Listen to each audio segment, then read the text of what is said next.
so I have to ask you the first question, so I'm going to make the first move. Okay. Okay, you want to crack your knuckles, do any... No cracking.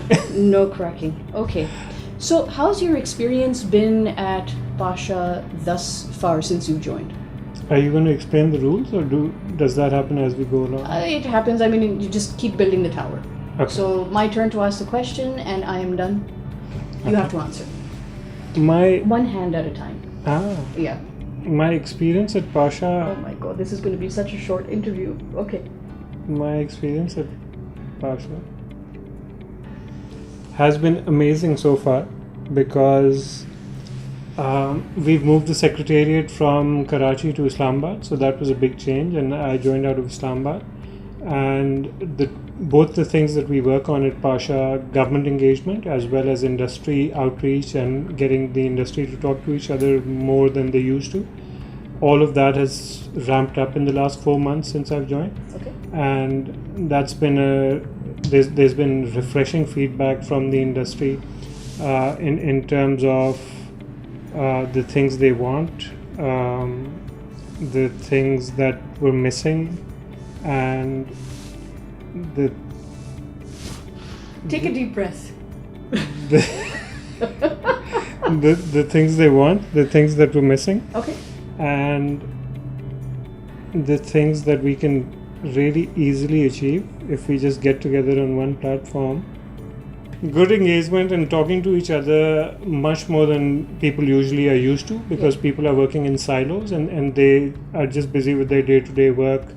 They don't even know the companies that are in the same building, and they're kind of a bit insecure about interacting with companies on their left and right as well, because people poach their developers, or maybe get an idea of the kind of clients that they have, and then try and approach their clients, and the typical sort of Pakistani insecurities. And one of my sort of pet peeves is that we need to get out of these silos and we need to start talking to each other, because not only do we get more opportunities in terms of business development, in terms of just getting a better feel for the industry, but I think it's impossible to grow if you don't interact with the rest of the industry. Yeah. And luckily so far, people have really been positive about this plea of mine, and they've responded really well. So even we in the industry don't know of dozens of companies doing amazing work in Pakistan that are under the radar. Why? And we need to bring them out and sort of highlight them. But why aren't they talking about these things, about the work that they're doing? What stops them? I think it's a mixture of people just being from a tech background and being introverted and being busy with their work, and they just want to do their thing and not be hassled by the government or by anybody else. Yeah. They're busy building their companies. And also there's a slight culture in Pakistan of not really reaching out and doing a lot in terms of community building. Unfortunately, that's been the case so far. But it's changing with the new generation. It's changing with social media. It's changing with just in terms of the borders opening up and people having more exposure of the region and North America and Europe. So I think the culture is definitely not what it used to be 10 years ago, 15 years ago. What makes this day and age, what makes today so different than even 5 years ago in the IT industry? And your turn. Uh-huh. I think the major difference, I would say, is social media powered by mobile broadband in Pakistan. I think that's something that's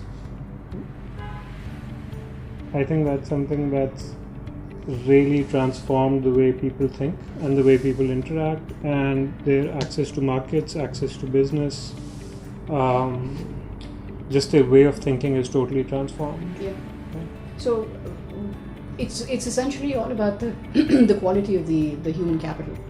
Correct.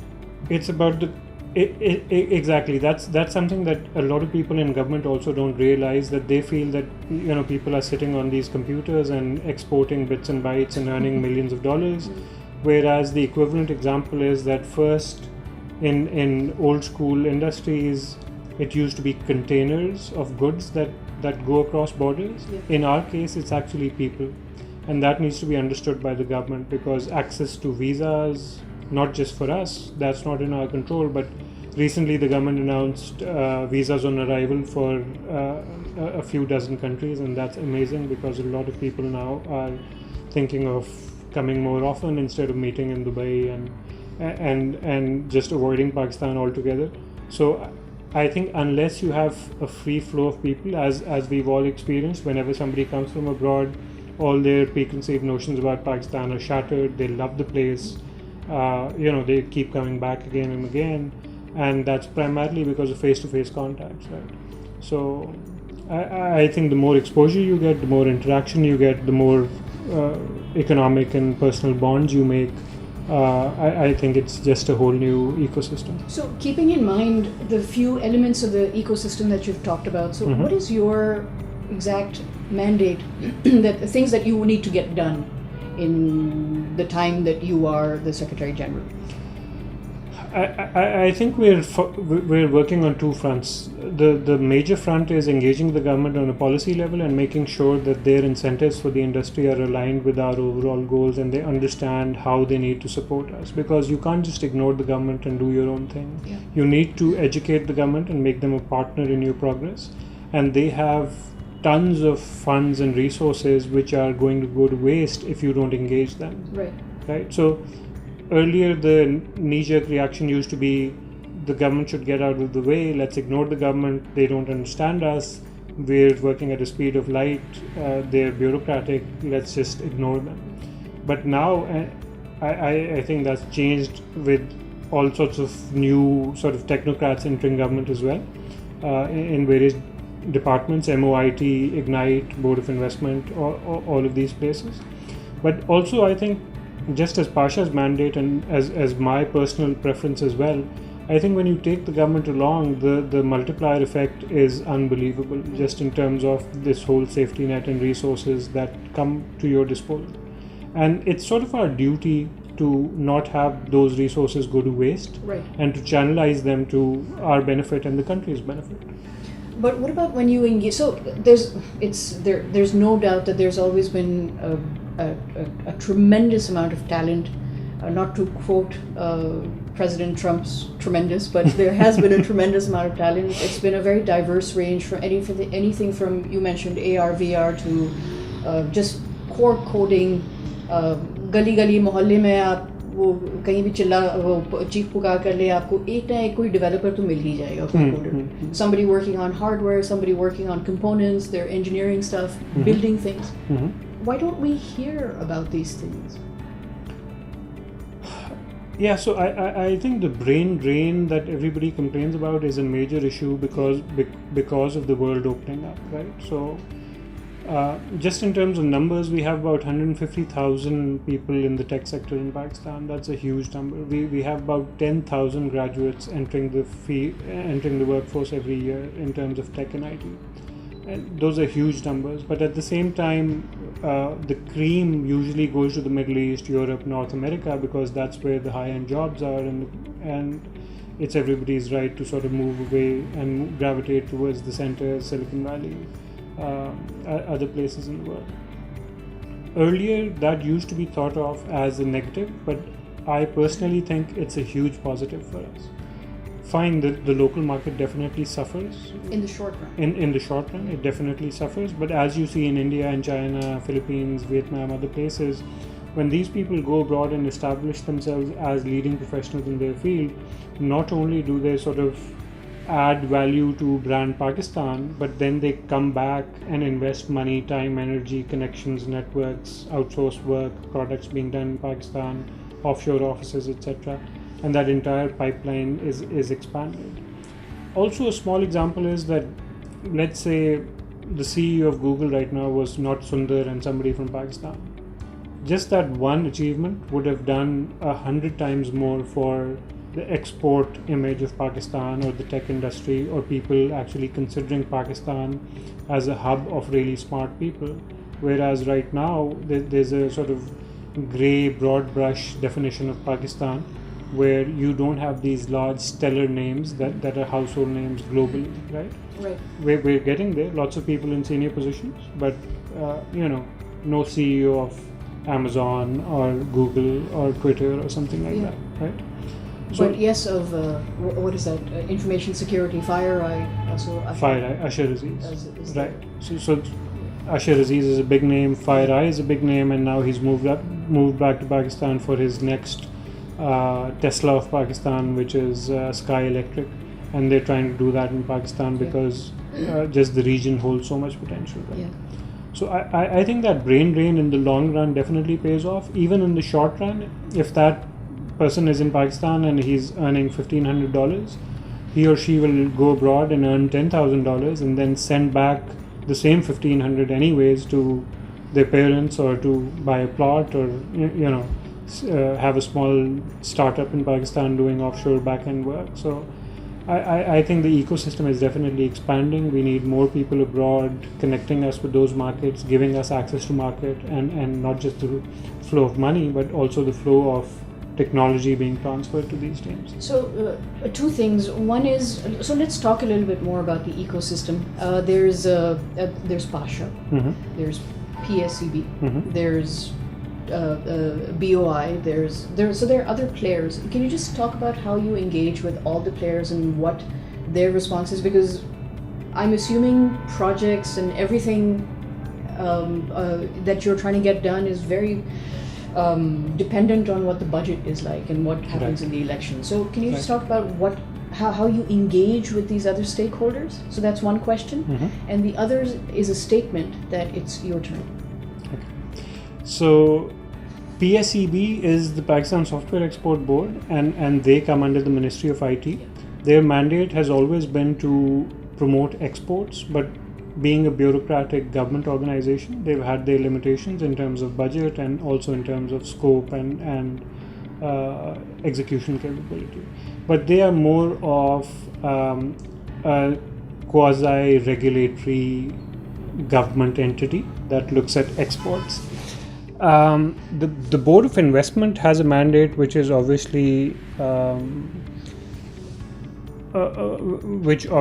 goes beyond IT, and the BOI right now is working on a 100-day sprint to work on the ease of doing business index for Pakistan, and they're actually trying to improve us from embarrassing 160th position closer to somewhere near double figures. And the tech SEZs that I mentioned, they are a part of the BOI's mandate as well. So that's how we interact with the BOI. The PSEB is more of a government partner, which is a subset of the MOIT, where they work with us for foreign delegations, events abroad, and those sort of marketing logistics outside Pakistan. Brand building of Pakistan. And then our primary stakeholder is the MOIT, which sort of takes our case to the rest of the government and to the Prime Minister and to the senior levels. And a recent really good partner is the Ministry of Commerce and TDAP and these guys, because they are now seriously looking at the export potential of IT and transitioning from a product base to a services based, not just IT but IT enabled services. So I think these are the main partners. And then as a part of MOIT, I think the most non-governmental organization is Ignite, which used to be ICT R&D Fund, headed by Yusuf Hussain right now. They're also doing amazing work in terms of setting up a network of NICs, National Incubation Centers, in all 5 cities. Islamabad is a year old, Lahore and Peshawar are a few months old, Karachi will be online in 3 months, Quetta will be online in 4 months. These things were unthinkable even for us in the industry. Yeah. So these are government incubation centers. These are government incubation centers, and the quality that they're churning out isn't even expected from the private sector, and the government has done this. Okay. Similarly, in the Punjab, Dr. Umar Saif and PITB and ITU and those guys working with government funding at that scale, that's also something that was unthinkable for a government entity to pull off in 4 or 5 years. So whether it's the e-Rozgar program in Punjab or whether it's the digital youth program in KPIT, the KPIT board is also very aggressive. They're very agile. They also are partnering with Pasha on a number of initiatives ranging from BPO to training to digital skills. Ignite is a very close partner on multiple fronts. So I think if you look at Pasha's expanded role, that's primarily as an enabler and a thought leader for all stakeholders, whether it's the government or donor agencies or the telcos transforming themselves into digital entities, or it's the HEC and universities, where we sit in the smack center of this ecosystem and we try and show the enabling nature of tech. Okay. So tech used to be boxed in, and it used to be well defined within this black and white box, which was these are a bunch of geeks sitting on laptops doing something and they are in their own world. We're breaking that box and we're trying to tell all the other stakeholders that IT is going to be that magic potion that gives you that multiplier effect, whether it's the Ministry of Agriculture.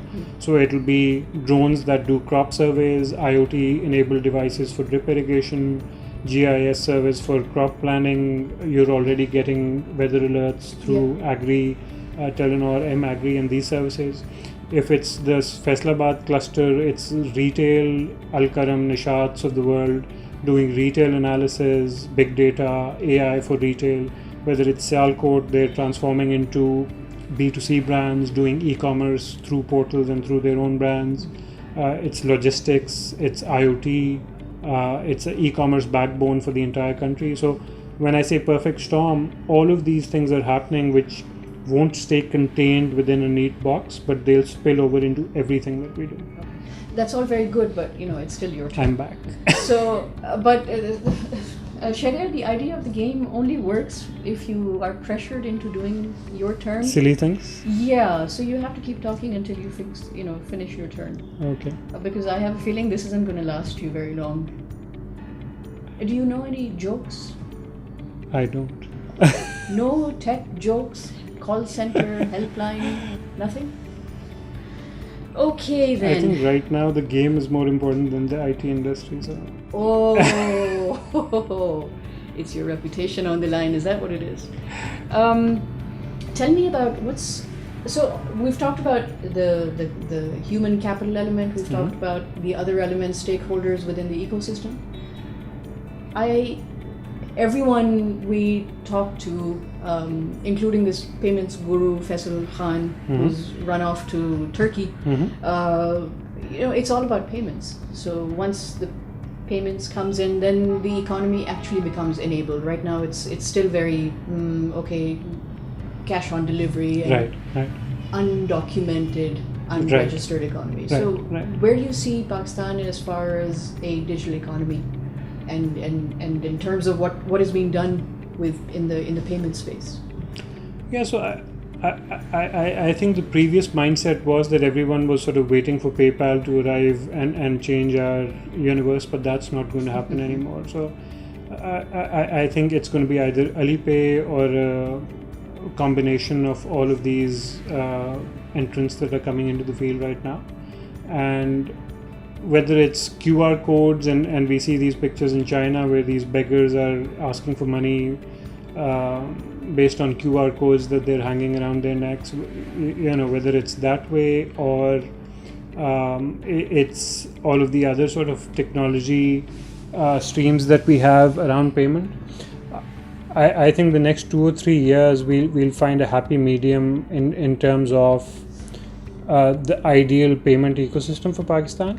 And it'll be a mixture of local players teaming up with these new giants coming in, whether it's AliExpress and Alipay, or whether it's some of the other lesser known regional players. But it's bound to happen, and it's not going to be a slow transition. I think the next 2 to 3 years is going to be faster than we expected, because the foundation has already been laid by Jazz Cash and Easy Paisa and all of these. The experimentation has been done, and now they're sort of posturing to take it to the next level.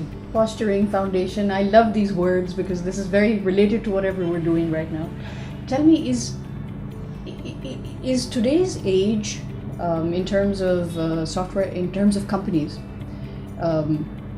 previously when offshoring and outsourcing was so big, Mm-hmm. companies abroad wanted that one-stop solution, an umbrella of multiple services under one roof, so the company sizes would become much bigger. Mm-hmm. How do you see that trend shifting today? Yeah, so I think there's been a bit of a glass ceiling or whatever you want to call it in terms of our industry growth for some of the larger players. So one of the negatives has been for an outsider, when they come and see our industry, they ask us to identify our Wipros and Tatas and Yeah. Infosys, the big four or the big five. And for us, the big four, for example, if you take TPL, Systems Limited, and TRG, IBEX, these guys, they're BPO centric, but they have a layer of solution integration and software services as well. But all of them have been unable to expand beyond 3,000 or 4,000 or 5,000 people. We are yet to have a company which is 20,000-30,000 people. And that's been some sort of a roadblock for their growth, because that is not directly related to their capability or execution power. It's directly related to Pakistan's image and the kind of insurance issues that their clients face, the kind of travel bans that their clients face. I think it's not about the numbers, but about the quality. So Okay. we've focused on quantity, but as we all know, out of those 10,000, if we really want world-class developers coming out of Pakistan, that percentage is around 20 to 30%. Okay. Most of them do average local low-end jobs, right? And whether it's the BPO industry or the software industry, I think everyone's concerned about upskilling and training and focusing on quality rather than Right. quantity. So the numbers are fine. I think it's just about improving their skill set. Okay. So great, Shehryar. Thank you very much for taking the time to come. But no, it's extremely exciting to finally get to have a sit down with you. Pleasure. And find out what all you're doing, what opportunities there are, Mhm. and and where perhaps we can invite you in for another rematch. I'll give you a few months to practice and then I can come Oh, back. come off it. Please share your feedback and comments with me on the New Spaces Facebook page. So we had Shehryar Hydri, who's the Secretary General of Pasha. Pasha, of course, is the industry platform that does a lot of lobbying for companies. So do check, go to the website and see how they can help you as a company also. Our website is thenewspaces.com. We are on Twitter and Facebook at the New Spaces, and on Instagram as TNS Digital. My name is Rabia Gharib, and I'm so incredibly honored to have lost my first game of Jenga. And we'll catch up with you again later. Thank you.